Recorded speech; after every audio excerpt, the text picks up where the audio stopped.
Alright, welcome to this video. This is the first video after our break. So at the beginning I will go over what we did last time in the class, and then I will proceed from there. Okay, so we were working on mechanical and electrical vibration. Suppose there is a spring of length L, and then you are attaching a mass M at the bottom of the spring. Suppose that mass is stretching the spring L units from its original position, and suppose this is the equilibrium state. Okay, meaning the spring is not oscillating right now. So before it gets to this equilibrium states, the spring will go vibrate, right? The spring will oscillate like this, and then we are assuming that yt is the length. It is going down at time t, right? That is the yt. So this yt is positive in the downward direction, and because the spring, when spring oscillates, it goes up and down like that, right? So the upward direction is negative and downward direction we are thinking as positive. Okay, so basically you can do this movement like this, right? Because you can pull the spring down, meaning the upward direction, right, the positive direction, and then release it, and then the spring will oscillate like that, right? And depending on different conditions, sometimes the spring gets to equilibrium position, sometimes the spring oscillates all the time. So it depends. So we'll consider those cases. Okay. So the first case we consider, there are different cases. The first case we consider is the undamped oscillator. Undamped oscillator, no external force. Okay, this is the undamped oscillator with no external force. The equation of the motion of this object is my double prime plus ky equals to 0. Okay, we did all these things in class up to here, so I'm just reviewing you guys.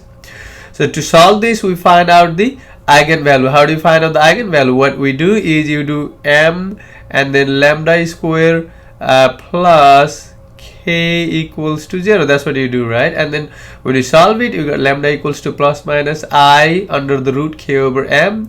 And if you assume that as omega 0 or w0, you get plus minus omega 0 I. Okay, so how do you find the solution? Here the roots are complex, or the imaginary roots, right? So from the theorem that we discussed in class, the solution will be c1 cosine omega 0 t plus c2 sine omega 0 t, right?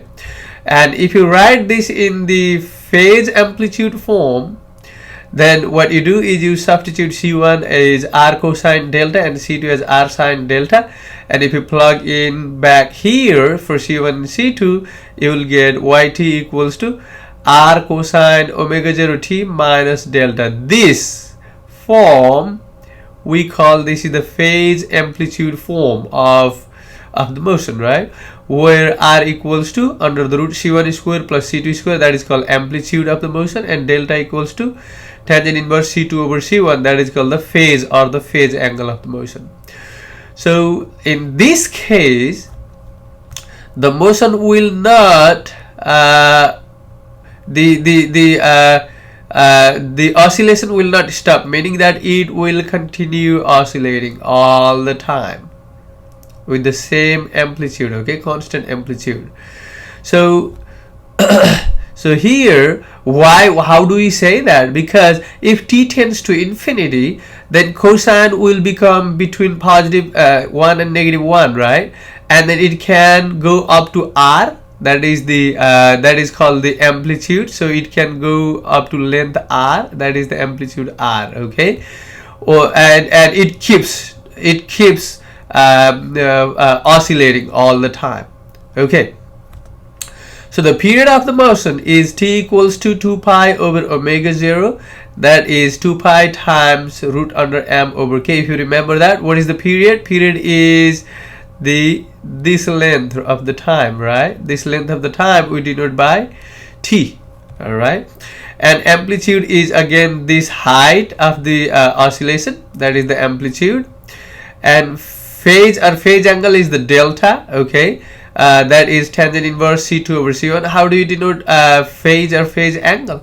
So basically it is the time shift or the phase shift that is required to overlap with starting from, because if you start your motion from here, and it will be like, it will become something, right? It may be like this and then do like that, right?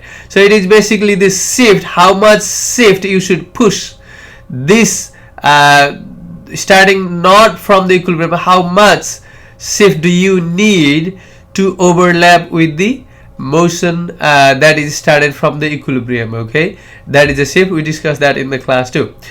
And then the time shift, the time shift is delta over omega 0, and again the note is oscillation never stops. That's what we did in class. The next thing we did in class is the equation of motion of the oscillation or the object in the damped vibration case. So again there is no external force.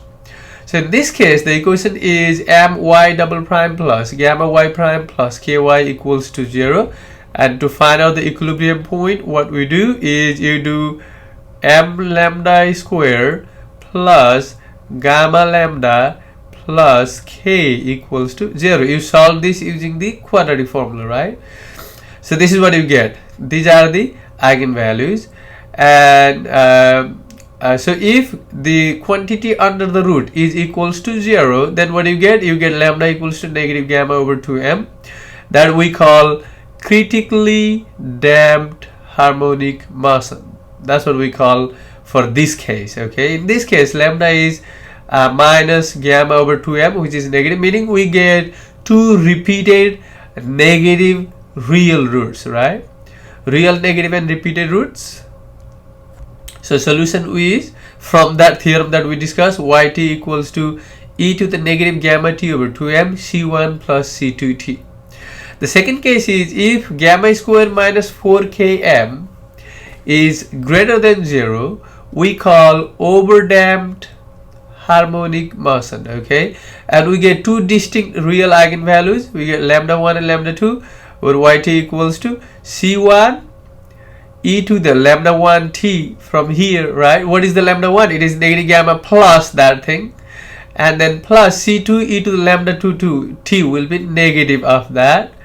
So that's what we get. Okay, and the third case is if gamma square minus 4km is negative. In that case you will get a complex root, right? So we call this case, we call underdamped harmonic motion.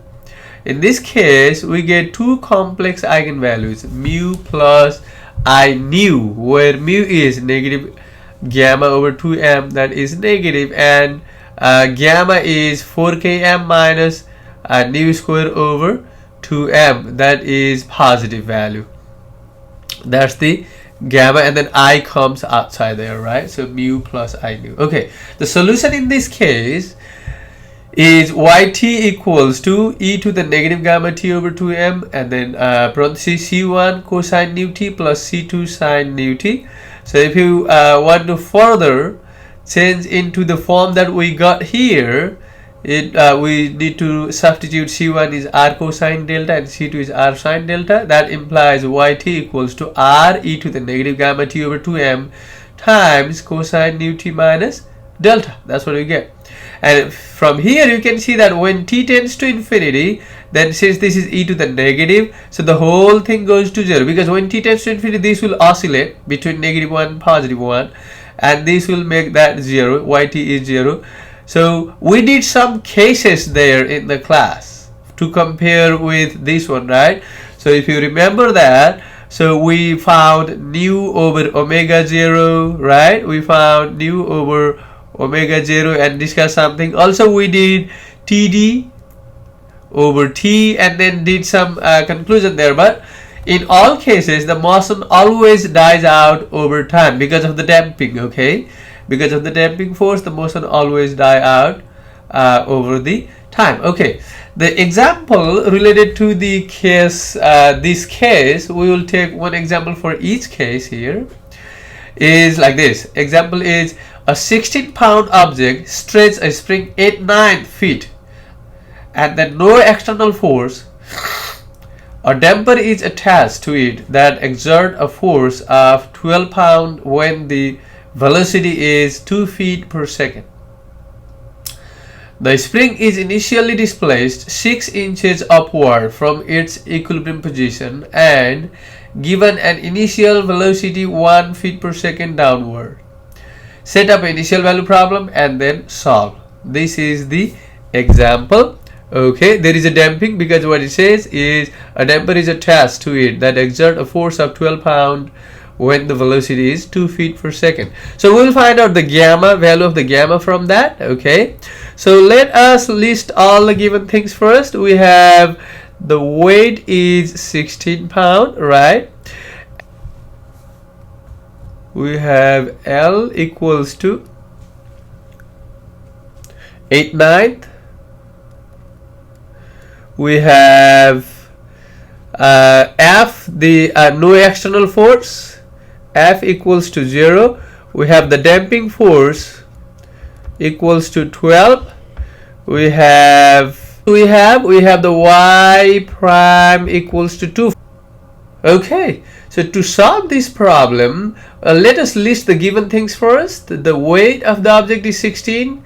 The L means the weight that when you attach that object, then it will stretch the spring L units away. That means L units down. That means L equals to 8/9 given. The external force is 0, no external force. FD is the damping force is 12 pounds when y prime equals to 2, when the velocity is 2. These are the given things, right? From these given things, what we do is we try to find out the unknown constant values in our equation, right? So first of all, how do I find out M? To find out M, we do W equals to mg, right? So W equals to mg implies W is 16 equals to M times G is how much? 32, right? This implies M equals to 0.5. Also, we need to find out another constant K. To find out K, what we do in the equilibrium position, you will have mg equals to KL, right? So if you do that, this implies 0.5 times 32 equals to K times the 8/9, right? If you do that, what you get is K equals to, this implies K equals to 18. And again, the next thing you want to do is find the damping constant gamma. To find a damping constant gamma, you do F D equals to gamma y prime, right? This implies 12 equals to gamma times 2. So what is gamma then? You get gamma equals to 6. That's what you got, right? So what is the initial value problem then? So the initial value problem in this case, what is the equation of the motion? So equation of the motion is my double prime plus gamma y prime plus ky equals to 0, right? So this will become 0.5 y double prime plus 6y prime plus 18y equals to 0. What are the initial conditions? So y at 0, meaning where was the object at the beginning, is we say that it is 6 inches above, right? 6 inches above means negative, because above is the negative direction, right? So below is the positive direction. How you left the object is you squeeze that 6 inches up and then leave it, right, in the 1 feet per second downward motion. So it will be negative 0.5 feet, and then y prime is basically the velocity is y prime at 0 is equals to 1. So this is our initial value problem. So basically this is one answer, right? Because the question is asking to write the initial value problem. Now to solve this, what you do to solve this equation, basically you try to find out the eigenvalues, right? How do you find the eigenvalues? To find out the eigenvalues, you do you solve 0.5 lambda square and then plus 6 lambda plus 18 equals to 0, right? So if you simplify this, you will get lambda square plus 12 lambda plus 36 equals to 0. So what do you get? This is in the perfect square form, right? So lambda plus 6 lambda plus 6 equals to 0. So basically what you get is lambda equals to -6. So this is negative root repeated, right? So this is the repeated case. So how do you write the solution? Then the solution is yt equals to, you write let me write the formula first. E to the negative gamma t over 2m, and then C1 plus C2t. So what you do next is you plug in these value of gamma and then m, right? So what you get is, then you will get y of t equals to negative gamma, means how much? Negative gamma is positive 6, right? Is that what you get? Negative gamma, oh sorry. So if you plug in the values of gamma and m, that's what you get, right? E to the -6t over 2 times 0.5. So 2 times 0.5 is 1, so you get e to the -6t, and then c1 plus c2t. You see that? Now how do I find out c1 and c2? You use the initial values, right? What is the initial value? Y sub 0 is -0.5 and y prime of 0 is 1. Let's do that. So what is y prime of t? We need to find out that too, right? So this is like a product rule. This is like f and this is like g, right? So f prime is -6 e to the -6t times g is c1 plus c2t, and then plus f is negative e to the -6t, and then g prime is just times c2, right? If you simplify that, what you get is, so -6 e to the -6t, that is if you distribute that, and you get c2t times that, there is also c2, right? So what do you get then? You factor out c2. If you factor out c2, and then also what you can factor out there is e to the -6 t, right? You will get so basically, if you let me write down that minus 6 c2t e to the -6t plus c2 e to the -6t. So c2 e to the -6t is common, right? So -6 e to the -6, oh I forgot c1 here, -6 c1 e to the -6t, right? And then there is c1, and then minus, or you can write plus, not a problem because there is plus there. So what is common? c2 e to the -6t. So you write 1 minus 6t, right? And then c2 e to the -6t. That's the equation you get. Now you use y of 0 is -0.5. What you do? You set that t equals to 0 and then put -0.5. You will get c1. This implies from here you will get t equals to 0 and this equals to negative 0.5. Negative 0.5 equals, this will be 1, right? And then this will be 0, so C1 equals to C1. C1 is negative 0.5. And how about the C2? So, and then similarly use y prime of 0 equals to, what do you want to use? Equals to 1, right? This implies you plug in t equals to 0, you plug in 1 on the left side, so this will be C1 is negative 0.5, you plug in there, and then plus 1 minus 6, that will be 0, and then C2, and this will be e to the, so if you simplify that, plug in that and simplify, you will get C2 is negative 2. C2 is negative 2. So what is the final answer then? So you will get yt equals to negative 0.5 e to the negative 60 and minus 2 et e to the negative 60. That's the answer you will get. Okay, this is the final answer. So if you plot this equation in the graph, what do you get? So you will get no vibration basically. So in the critical damping case, there is not going to be a real oscillation about the equilibrium point that we tend to associate with vibration.